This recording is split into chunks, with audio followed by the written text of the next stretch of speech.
دیکھیں نا آپ، ایک ہی نوبل انعام یافتہ عبدالسلام، اور وہ بھی اس کا جو ہے وہ نکلا معتقد. کیا ہوتا ہے یہ ہمیں نہیں معلوم. اصل وجہ یہ ہے، یہ بڑے لائق شخصیت تھی، جس نے ایک وقت میں بڑے عیسائیوں کے ساتھ جو ہے وہ مناظرے کیے تھے، انہیں شکست دی تھی. یہ بڑے لائق شخصیت تھی، جس نے ایک وقت میں بڑے عیسائیوں کے ساتھ جو ہے وہ مناظرے کیے تھے، انہیں شکست دی تھی. تبھی تو مشہور ہو کے پھر نبی بنے.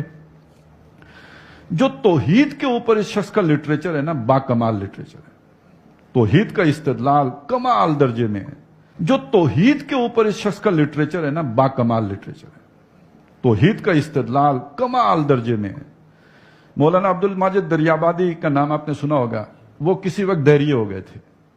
انہوں نے خود یہ بات کہی ہے کہ میں دہریت سے توحید کی طرف غلام احمد قادیانی کا لٹریچر پڑھ کے آیا ہوں. انہوں نے خود یہ بات کہی ہے کہ میں دہریت سے توحید کی طرف غلام احمد قادیانی کا لٹریچر پڑھ کے آیا ہوں.